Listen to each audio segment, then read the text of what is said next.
Olá, voltamos aqui, eu e a doutora Ângela Varela. Ângela é psiquiatra, psicoterapeuta, médica integrativa, tem 40 anos de experiência, gente, isso é muito tempo. E a gente escolheu falar de um tema agora, nesse momento, que não é tão fácil de ser falado, e só que eu pessoalmente, eu acho que como se fala pouco, então sabe-se pouco. Então, apesar de ser duro, talvez um pouco difícil, é importante a gente olhar para ele, a gente falar dele, que é a questão do suicídio, né? E aí eu não tenho exatamente uma pergunta para te trazer, Ângela, mas talvez trazer aqui por que isso sempre ficou tão escondido, por que não se fala disso. E aí fazendo uma menção, aí, remetendo também ao Setembro Amarelo, né? Por que essa cor? O que você traz pra gente sobre esse tema? Eu acho que esse tema ele começou a ficar em evidência, né, por conta do número elevado de eventos que vem ao longo já de anos só aumentando, né? E também tendo uma incidência maior em algumas faixas etárias, né, que são púberes, né, adolescentes e idosos. Então, eu acho que, de repente, isso começou a virar uma questão de saúde pública, né? Que é quando o governo começa a perceber que ele precisa promover, né, uma política pública para tentar dar suporte, melhorar, prevenir de alguma forma. A questão do Setembro Amarelo, talvez, eu não estou afirmando isso, mas é interessante pensar que amarelo é uma cor de atenção, né? Então, atenção para como a situação está crescendo com tanta rapidez. Ou um amarelo, tipo, atenção com você, né? Também, né? Eu acho que serve para... Tem várias vias, né? Esse amarelo tem várias vias, de verdade. Bem interessante. Bem interessante mesmo. E aí, assim, respondendo aí a questão do suicídio, por quê, né? Quer dizer, nesse momento, ele tá, quer dizer, nesse momento ele já vem, né? E só vem aumentando. Mas, assim, tem uma questão que, assim, o suicídio, ele é muito antigo na história. E eu tenho aqui uma coisa interessante que eu vou colocar, mas, assim, alguns séculos atrás, o suicídio, ele era considerado do ponto de vista moral. Tipo assim, as pessoas achavam que uma pessoa que cometia o suicídio era uma pessoa fraca, era uma pessoa que não dava conta das questões. Inclusive, existiam castigos em alguns momentos da civilização. Tem algumas histórias onde, por exemplo, aquela pessoa que suicidou, né? Ele não tinha um enterro com a dignidade de outras pessoas, ele tinha algumas questões assim, e a família dele também, às vezes, era atingida quando os bens dele não ficavam para a família. Olha, era engraçado, interessante, nossa, um estigma, né? mesmo, Um estigma, uma coisa de... até que... quer dizer, culpa a pessoa até depois que ela morreu, até né? depois que a pessoa morreu, ela continuava, na verdade, né, sendo julgada por uma condição que naquela época, hoje a gente vê que as pessoas não entendiam. Porque aí, já no século XX, é que começa a ser considerado a possibilidade do suicídio estar relacionado com um transtorno na área de saúde mental. Olha. E aí começa, então, primeiro o suicídio é considerado uma loucura, né? E não é uma loucura, porque não necessariamente é verdade que alguns casos de suicídio, eles podem acontecer num surto psicótico, né? As doenças psicóticas, os transtornos psicóticos são os transtornos mais graves, né, na área de saúde mental. E são mais graves por quê? Porque quando o indivíduo tem esse surto, ou quando ele sofre de um transtorno psicótico, ele tem uma certa cisão com a realidade. ele pode viver delírios, ele pode viver alucinações, o que faz ele, na verdade, fazer uma certa confusão entre a realidade e esses delírios e essas alucinações com as quais ele convive. E quando ele está num surto, às vezes ele pode cometer um suicídio, uma coisa impulsiva, porque ele está fora, ele não está vendo a realidade. Então, assim, a princípio o suicídio foi considerado a loucura, mas depois não, né? E ao longo desse período, e agora, com muita frequência, o suicídio está relacionado com transtornos de saúde mental, com muita frequência com transtornos depressivos. Tá. Então a gente falou de depressão, né? E aí esse estado pode levar ao suicídio, né? Eu já fui voluntária do CVV, sabe? Eu acho importante falar isso aqui, não, eu fui voluntária, não é isso, mas falar do CVV, né?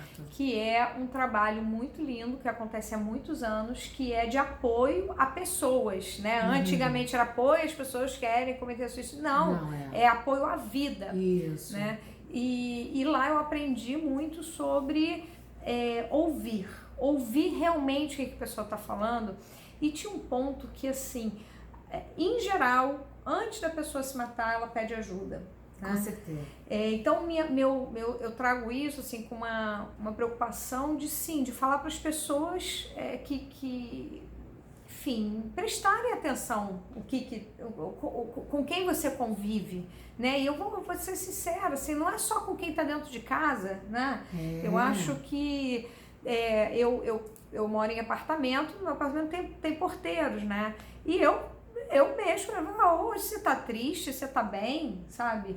Imagina a pessoa que eu tô convivendo ali, né? Então, o que você pode trazer pra gente, Ângela, sobre isso, essa coisa da convivência e de estar atento, e estar atento a si mesmo, né? Como que é isso?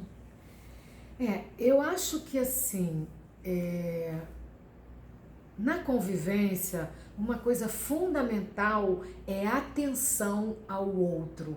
Atenção no sentido de você não estar só ali vivendo superficialmente. Se você tem um convívio mais a miúde, que se dá, por exemplo, com o porteiro do prédio, que você sempre passa, ele está lá e ele eventualmente te ajuda, te serve, tudo. É uma convivência, às vezes, de muitos anos.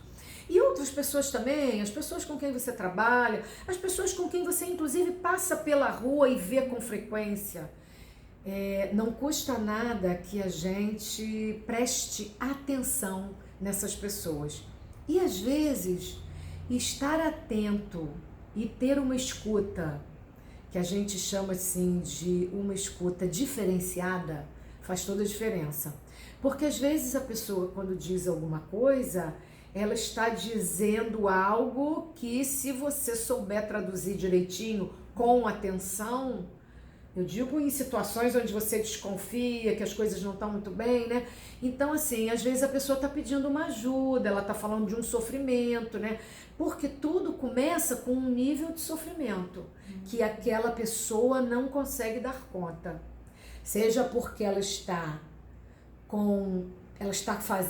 passando por um adoecimento na área de saúde mental, então aquele sofrimento psíquico dela não deixa ela conseguir dar conta de uma determinada situação, ela precisa de ajuda, mas às vezes também um acontecimento que te transtorna muito, que te deixa às vezes muito culpado, muito envergonhado, muito sem saber o que fazer com aquilo por conta de um julgamento que você tem medo de passar, faz com que você fique meio que, vamos dizer assim, paralisado.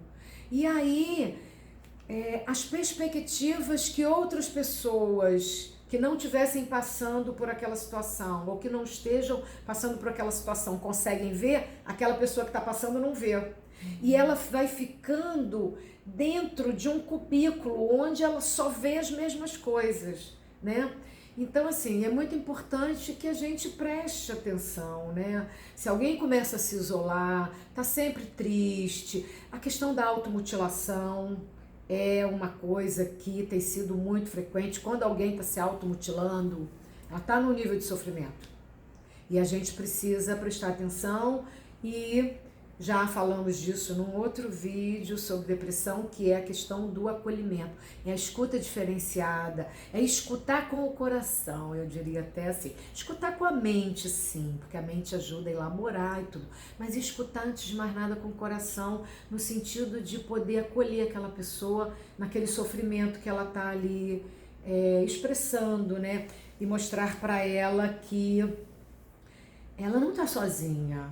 Se ela buscar ajuda, ela vai encontrar essa ajuda, né? Então agora a gente poderia fazer uma fala para a pessoa que pensa em se matar. Né? O que você no consultório, imagino que você já tenha encontrado muitas pessoas numa situação, talvez não dentro do consultório, mas que tenha passado. Que palavra, o que você pode trazer, talvez? Olha, eu acho que tem umas palavrinhas assim que eu sempre disse, que eu digo isso com uma força muito grande, porque eu quero que a pessoa acredite nisso. E que é assim, quando a pessoa está nesse sofrimento e está nesse desespero, nessa, vamos dizer assim, nessa aflição, e que ela começa a pensar que ela não consegue sair disso, aquilo tá todo dia ali, toda hora, e ela não dorme, e aqueles pensamentos recorrentes ficam ali, e isso é muito ruim. E aí, o que acontece? Ao longo de um período, isso vai ficando enorme, e você vai, quer dizer, aquela pessoa, ela vai se vendo sem saída, para se livrar daquilo, para se ver livre daquilo. E aí o que ela acontece? Chega um ponto que às vezes aquilo está tão forte, tão intenso e está gerando um sofrimento tão grande que ela só pensa uma coisa, só morrendo que eu me livro disso. E aí está o grande engano. Por quê?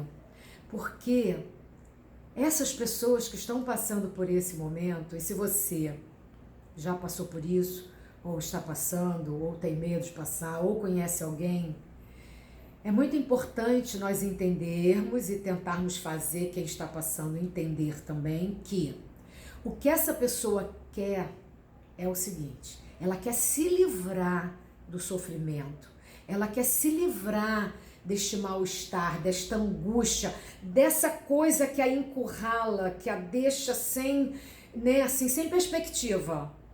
E aí, mas só que ela pensa que ela só consegue isso morrendo. Então, o que ela quer? Ela não quer morrer. Ela quer se livrar do sofrimento. E aí ela precisa entender que ela pode encontrar inúmeros dispositivos que vão ajudá-la a sair desse sofrimento. E a vida vai continuar maravilhosa, né? Uma oportunidade para poder ter uma experiência linda. Claro, precisa conseguir sair o mais rápido possível, porque realmente o nível de sofrimento que às vezes a pessoa tá, não dá a ela outra alternativa, porque ela não aguenta mais, ela fica cansada daquilo. Mas então quando alguém chega e fala, não, eu tô aqui para te ajudar, isso então, pode fazer toda a diferença. Tem saída. Tem saída, com certeza. Tem saída. Eu acho que isso que é a grande preocupação de, assim, por mais que o problema pareça impossível de ser resolvido, né? E aí a gente trouxe a questão financeira. Às vezes a gente sofre de amor de verdade, isso, né? Acabou um relacionamento, tá difícil de suportar aquela falta. Mesmo a questão às vezes... chefe de família, né? Ou a pessoa que sustenta uma família e ela perdeu o emprego. E aí, o que eu vou fazer? E aí você trouxe, né, as pessoas, ou adolescentes ou pessoas mais velhas, né? Talvez as pessoas mais velhas vão se sentindo inúteis, ou que virou... A questão da solidão, para os mais velhos é muito forte, né? Ou que virou um peso para a família. Isso, exatamente. Né? Mas é muito importante entender que você faz diferença na vida de um monte de gente. E também assim, tem uma coisa que eu acho super importante dizer, que é o seguinte: quando a pessoa está vivenciando aquele estado de humor que ela olha e tudo é cinza, tudo não tem graça. Por exemplo, uma pessoa deprimida, com muita frequência, uma lua que quando ela via cheia, que ela ficava emocionada, aquilo causava nela uma coisa maravilhosa. Quando ela está deprimida, ela olha para aquela lua, ela não sente nada. E sem dúvida isso é horrível, porque a vida perde um pouco do sentido, porque ela perde essas nuances que fazem a vida parecer uma coisa agradável, gostosa de viver. Mas o que essa pessoa precisa entender é que se ela está assim e ela acha que então se a vida é assim, ela não quer mais viver, ela precisa entender que ela está vendo, percebendo, sentindo, experimentando a vida assim por causa de uma alteração química que está acontecendo dentro do corpo dela e que essa alteração química pode ser revertida. E ela pode voltar a ver a lua linda, as estrelas, todas as cores, ela pode rir e ter momentos de alegria. E isto é verdade, é possível. Basta que se procure ajuda. Então, vá procurar uma ajuda o mais rápido possível, né? É isso. Também é outro assunto que não se esgota. Tem bastante coisa para falar, mas eu pessoalmente acho que a gente trouxe, a gente espera, né, que tenha trazido, contribuído um pouquinho de esclarecimento aí. Com certeza. É isso.